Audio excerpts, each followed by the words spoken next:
profissional, né, do senhor consolidado aí na área empresarial e educacional aí do Paraná, o que o motivou a ser candidato ao Senado? Então, olha, eu sempre gostei muito de política, eu sempre acompanhei a história do Brasil, os movimentos políticos, e nunca fui alheio a isso, porque eu acho que a política interfere com a nossa vida, né? Quando tem muita inflação, quando tem muito desemprego, quando o país vai melhor, não é? Então a política acaba pautando a vida do país como um todo, e nós fazemos parte desse país, não é? E o bonito da democracia é isso, que você pode também alterar as coisas no seu país.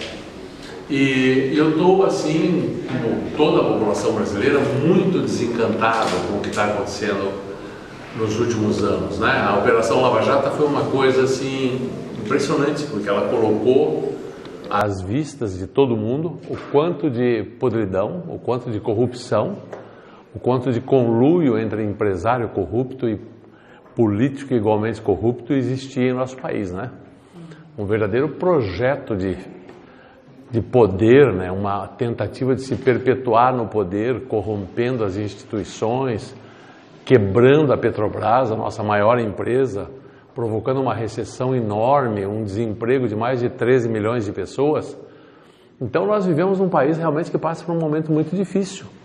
E eu acho que nessa hora, quando o país está numa dificuldade muito grande, é a hora da gente não de ficar indiferente, não de fugir da política, mas exatamente o oposto, de vir para a política, tentar entrar na política, tentar dar alguma esperança para nós mesmos e para as pessoas que trabalham conosco, para os nossos filhos, para os nossos netos, para os nossos vizinhos, e tentar consertar esse país que a gente tanto ama e tanto depende dele.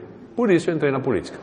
Um senador faz o quê? Um senador faz parte do poder legislativo, junto com os deputados federais. Tem os deputados federais, que é a Câmara Baixa, o Senado, que é a Câmara Alta.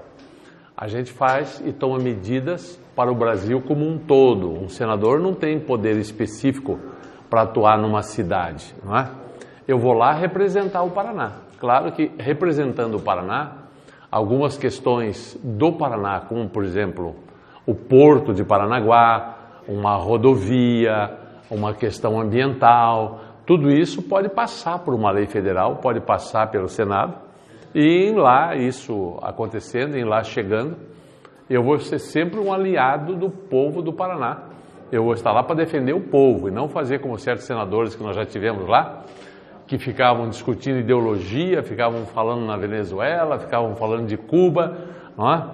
Dizendo que regime A era melhor que regime B, mas não cuidavam do Paraná.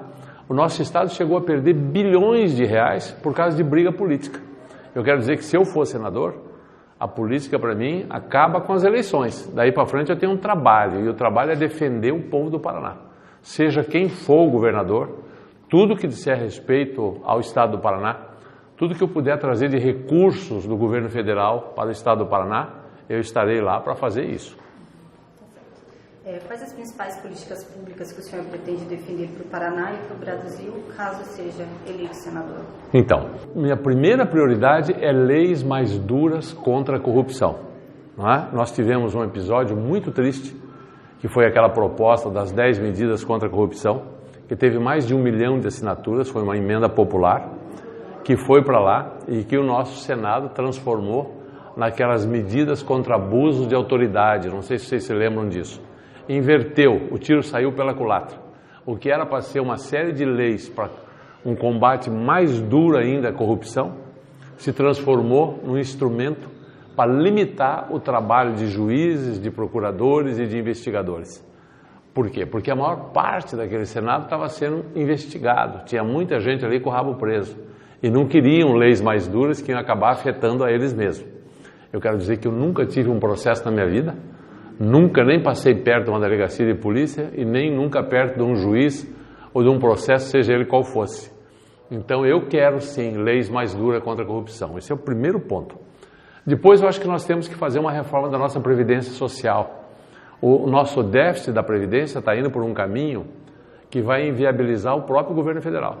Assim como o Rio de Janeiro ficou inviabilizado há tempos atrás, O Brasil inteiro vai se inviabilizar se esse déficit da Previdência continuar. Esse ano, se a gente somar o déficit da Previdência municipal, estadual e federal, ele chega perto de 400 bilhões de reais.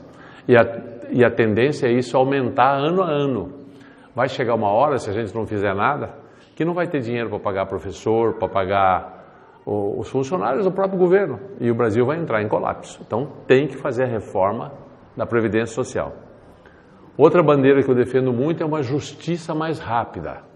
Nós temos uma justiça que demora muito, e justiça que demora muito é injustiça.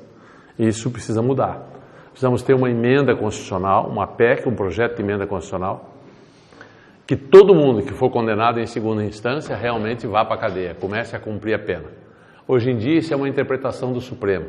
Então uma hora o Lewandowski interpreta de um jeito, outra hora o Gilmar Mendes interpreta do outro, e nós não podemos mais ficar ao sabor das interpretações do Supremo. Nós temos que ter isso claro, escrito na lei, né? O Brasil precisa de uma série de reformas, precisa também da reforma tributária, precisa da reforma patrimonial.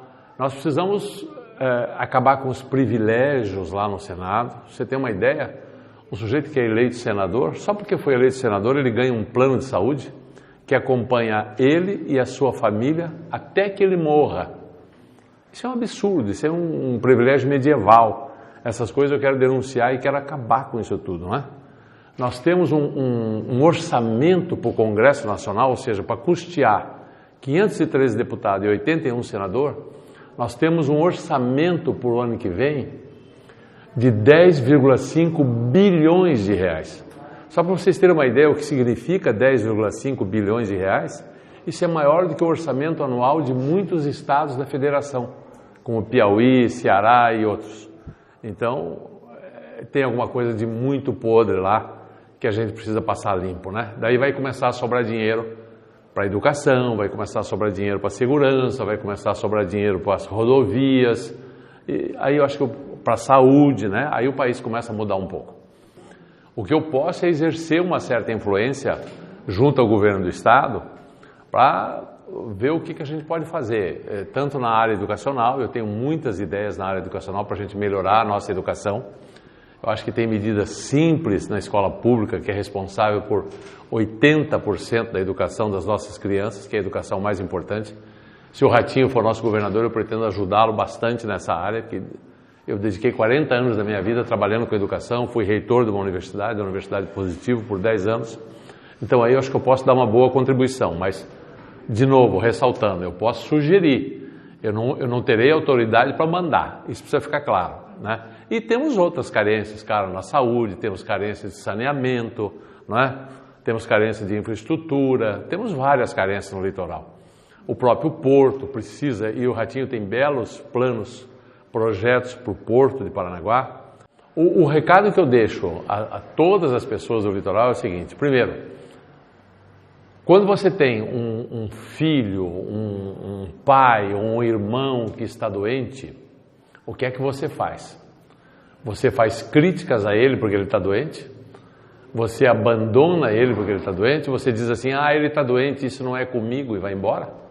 Não, você não faz isso. Se você ama esse irmão, se você ama esse pai ou esse filho, você cuida dele mais do que você cuidava quando ele estava com saúde, não é isso?